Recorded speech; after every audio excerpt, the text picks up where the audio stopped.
Maseruka Robert ndi president we Makerere University w'ekinana mu omwenda omuwandiisi w'ekibiina ekya National Unity Platform wa Mukono District olunaku olwaleero omutuuze ow'Ennamuyenje Kazansa ya zone ate nga essaawa zino nze alina tiketi ya National Unity Platform kufuza obubaka bwa Parliament Mukono South 2026.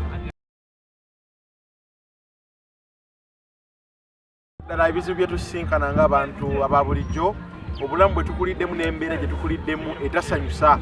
Njagala okubategeeza ewaffe embalirira y'eggwanga eraga Mukono South tufiirwa abaana 3,500 mu masomero ga primary abatasoma buli mwaka. Abo bafuluma essomero sobola kuba bafunye embuto naye olw'okuba abazadde tebasobola kufuna school fees asobola kusomesa abaana mu masomero gaffe gye tulina. Tufiirwa abaana 2,500 mu masomero ga secondary. Omuntu okutambula okutuuka ku ddwaliro likulinaanye kikwetaagisa okutambula kilomita 5 kyokka ekyo bakibala on average. Average kitegeeza waliwo n'abatambula ezisukkawo nga banoonya bunoonya ddwaliro. Eno bakulaga nti tulina abantu mu constituency yaffe abantu 12,000 naye abantu abalina ennyumba ezeetengeredde bali abantu 2,000. Obwetaavu bwaffe bwakulaba ng'ebirowoozo bino bye tulina n'obulumi bw'abantu bwe balina ku ground tubugende tubufuula eddoboozi eggwanga lino lisobole okutegeera nti wakyaliyo abantu abasobonaabona. Eno constituency yaffe gye mulaba obulungi yeetooloddwa amazzi. Tuyina sub county enamba gye bayita Komeri ku mazzi naye survival y'abantu mbi nnyo. Kambawo ekyokulabirako eno abantu baffe bagoba ku nnyanja era ng'ekisinga okubagoba ku nnyanja bagamba nti bavuba bubi.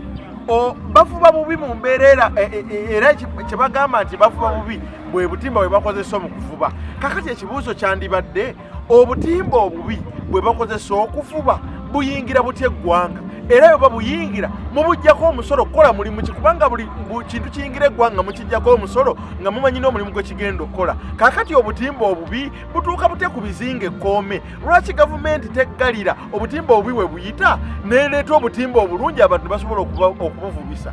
Ekyokubiri, abantu baffe survival yaabwe baddenga ku nnyanja bulijjo naye olw'okuba mulimu embeera eyo ey'amagye ku mazzi abantu nga bakubibwa abantu nga baddimibwa abamu bafiirwa n'obulamu bwabwe abantu ebyenfuna byabwe byakkira ddala wansi. Abantu tebasobola kufuna kyakulya kya lwaleero, abantu tebasobola kusomesa baana baabwe, ebyobujjanjabi biri wansi nnyo. Njagala okubategeeza bassebo ne bannyabo nti n'okufuna obufunyi eddwaliro health center teziriiwo. Health center tesobola na kusustaininga abantu bali mu community ya Kome. So n'olw'ensonga eyo abantu bano bw'osanga ku bizinga nga bagamba tebalina na kaabuyonjo bwe basobola kukyama nti ebyokulya babirya naye kitegeeza beeyamba mu nsiko ate bamala okweyamba enkuba weemala okutonya nereeta kasasiro yonna neemuzza mu mazzi. Amazzi ge balinanye ne baddamu ne bagasena buto ne bagakozesa kuba n'amazzi amayonjo tegaliiyo. Obwetaavu bukyali bungi. Obuvunaanyizibwa bwaffe bwa kulaba nga tutuusa eddoboozi ly'ebyo ebinyigiriza abantu baffe mu Parliament bamanye nti wakyaliyo abantu abasasula omusolo ababonaabona. Ebyo n'ebisingawo bye byatujjayo okufulumya eddoboozi lyaffe. Eno gy'osanga mu Mukono South nga waliwo kye bayita Town Council.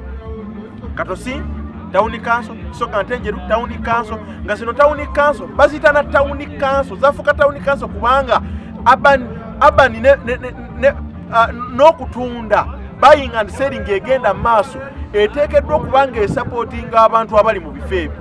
Naye eno gy'osanga Town Council nga n'amasannyalaze tegaliimu, eno gy'osanga Town Council nga abantu bakyabonaabona n'amazzi. Kakati twagala okumanya omugaso gw'okutuma ekifo Town Council ng'ebweru w'oluguudo lwa Town Council teri masannyalaze. Katosi Town Council ebunakijja ku Lubbi Lugazi amasannyalaze tegaliiyo. Twetaaga eggwanga lino okutegeera nti tukyalina abantu abakera ku makya ne basasula omusolo ne beewayo ne bagenda ne bakola naye nga tebasobola kufuna buweereza busookerwako.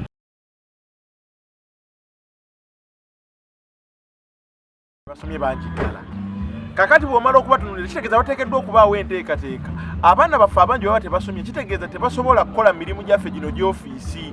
Abaana baffe abavubuka abasinga obungi balina kusurvivinga ku mirimu gyaffe gino egya bulijjo. Kitegeeza wateekeddwa okubaawo ebbangulire ligenda okutendeka abaana baffe okukola ebintu by'emikono ng'omuntu bw'akeera ku makya asobola okukeera ku makya n'ayokya ebyuma abavubuka n'asiba enviiri n'asamba ekyalaani n'akola liquid soap nayiga bwe bakola keeke nga bw'akeera ku makya newankubadde tetaddeeko eno kooti alina omulimu gw'akeererako okukola. Ekyo tuyita job creation naye nga tusiise mu kusikiringa abaana baffe abavubuka.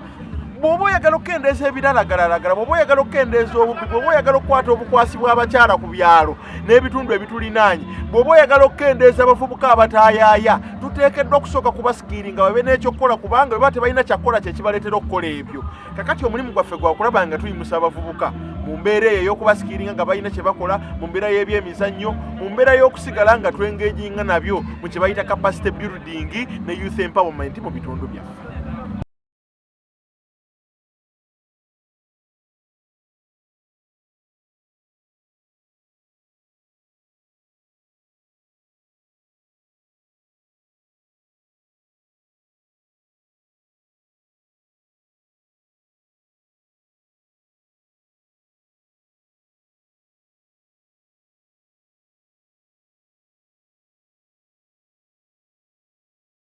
Tuli mu mbeera y'akalulu.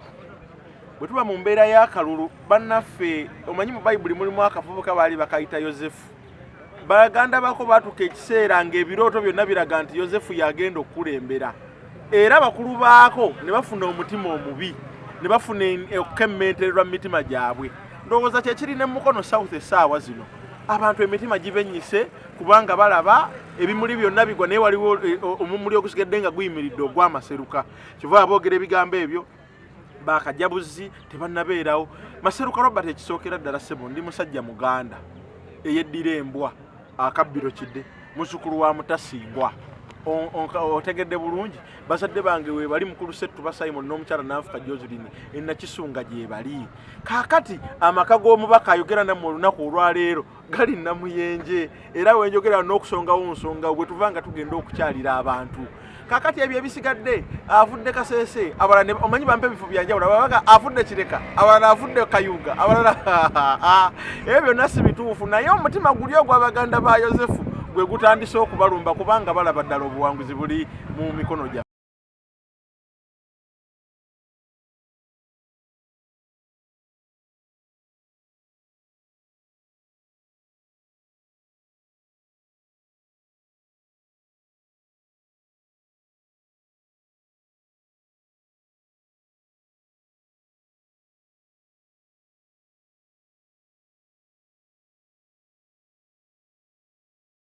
Abantu abagamba nti tuli bato, nnyongera okukkaatiriza nti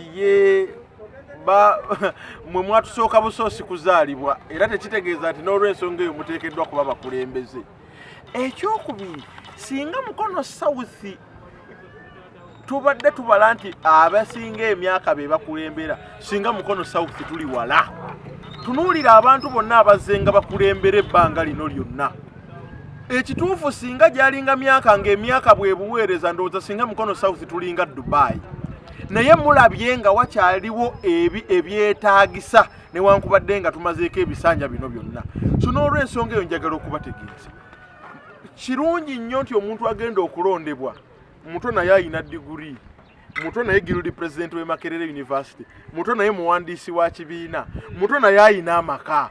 Kaakati tewali kirala obuvunaanyizibwa bwonna obwetaagisa omuntu okukulembera weebuli. N'ebitabo abamu ku mmwe emyaka mirungi nnyo mugirina, naye bwe tukebera ebitabo ate oyinza okwesanga nga nze omuto ebitabo mbibakola ki, mbibasinga. So n'olw'ensonga eyo bw'otunuulira eggwanga lyaffe gye lizze nga liva ebbanga lyonna, njagala okubategeeza Pulezidenti Museveni akulembera eggwanga lino alina emyaka 81, yakakulembera eggwanga lino okumala emyaka 4. Kitegeeza yatandika okukulembera nga 81. Bw'otolako omukaago ogw'omu nsiko asigaza emyaka 35. Kwa 35 bw'otolako kubanga ekyabatwala mu kalulu kwali kukababba. Bw'otolako 5 gye baamala nga beeteekateeka, kitegeeza yalina emyaka 3. Kyokka ate yali minisita wa Uganda eno mu gavumenti ya Binayisa. Kakati ekibuuzo kyandibadde, ye yali minisita wa gavumenti eno ku myaka emeka? Ye yali minisita mu myaka gyaffe, naye ate ffe tusabye obubaka bwa paalamenti.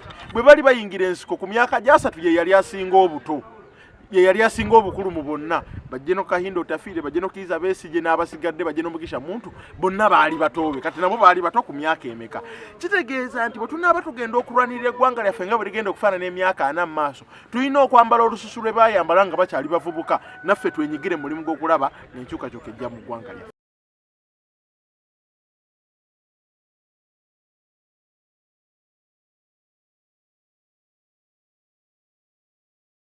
Njagala okwebaza Bannamukono South amagombolola gonna omukaaga ne gye sinnatuuka ekkoome gye ndi mu kugenda kusinziira ku pulogulaamu y'akakiiko k'ebyokulonda nti obuwagizi weebuli. Abantu ku luno bagenda kulonda mu bungi n'okusinga bye baali balonze Mukono South tekyangeebaawo. Abantu bulijjo bayaayaanira enkyukakyuka mu bitundu byabwe naye nga babuliddwako n'eddoboozi erigenda otutuusa ebyo ebibanyigiriza. Ffe bwe tutuuka mu bantu ebyo bye tubalaga era ne tubalaga n'engeri gye tugenda okubyogera era ne tubalaga n'abaani be tuteekeddwa obituusizaako era ne tubalaga n'obwetaavu bwabyo okukolebwako kubanga ebitakolebwako mu mirembe gyaffe n'abaana baffe n'abazzukulu baffe bagenda kusanga ebizibu bye bimu nga bataata baffe bye baasanga. So ku mulundi guno obuwagizi tubusanze, abantu enkyukakyuka bagyagala, abantu beeteefuteefu ku mulundi guno okugenda okulonda era nga balonda His Excellency Robert Kyagulanyi Ssentamu nga pulezidenti ng'omubaka wa paalamenti ye Maseruka Robert.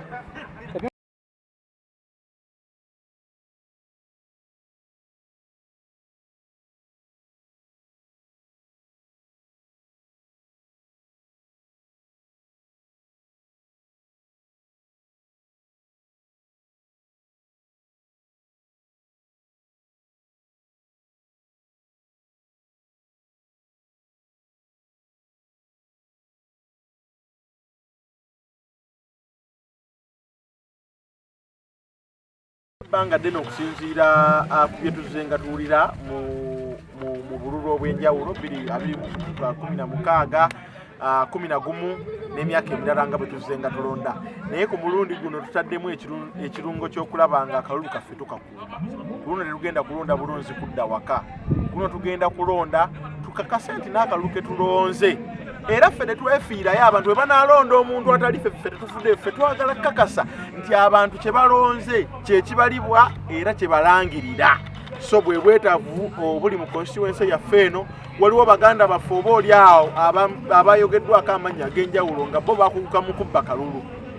Ffe katugenda kuguguka mu kulaba nga tukuuma akalulu kaffe awo ewali omulimu omukulu okuviira ddala ku bizinga ekkoome.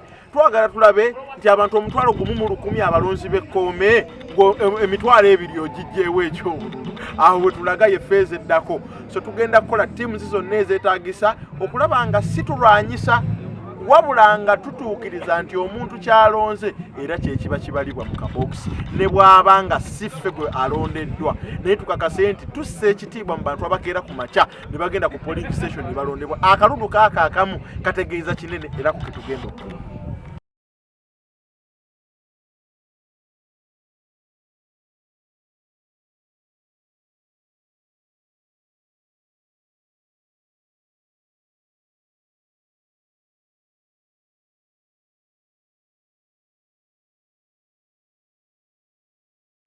President waffe omulonde His Excellency Robert Kyagulanyi Ssentamu yeetooloola Mukono yenna naye waliwo ebifo bibiri mwataatuuka. Yatambula Mukono North n'atambula Nakifuma n'atuukako ko municipality kati naye venue gye twali twagala okusinga twali tugitadde Katosi naye olw'embeera y'obudde ne poliisi ebikubo gye yatuyisa Mukono South yatuukako kitundu n'atasobola na kutuuka ku venue eri. President waffe njagala okutegeeza Bannamukono South bonna nti mweteefuteefu era akyalina obwetaavu bungi nnyo ku mutima gwe okutuuka e Katosi kubanga agamba oba oli awo yeewali ekyetaagisa okutereezaamu okulaba nga message yaffe etuuka mu bantu bonna. Ekivundu ayagala kigirewo ddala tusigale nga Bannamukono South tuteredde n'omubaka wa paalamenti Maseruka Robert. So tuli mu kwogereseganya wamu n'ekibiina kyonna okulaba nga tukola enteekateeka era inshallah tuyinza okubeera awo nga tugamba kimu basebo ne banyabo ti president ate asazeewo oba oli awo ajjalyeko nammwe Christmas ekyongezesa kigezese naye ng'enteekateeka tukyayongera okwogera n'ekibiina okulaba nga ajja okulamula Bannamukono South n'okutuuka gy'ataatuuka okutuuka Mukono South ekalengeera ne ku ntaawo ku kisaawe Mukono municipality.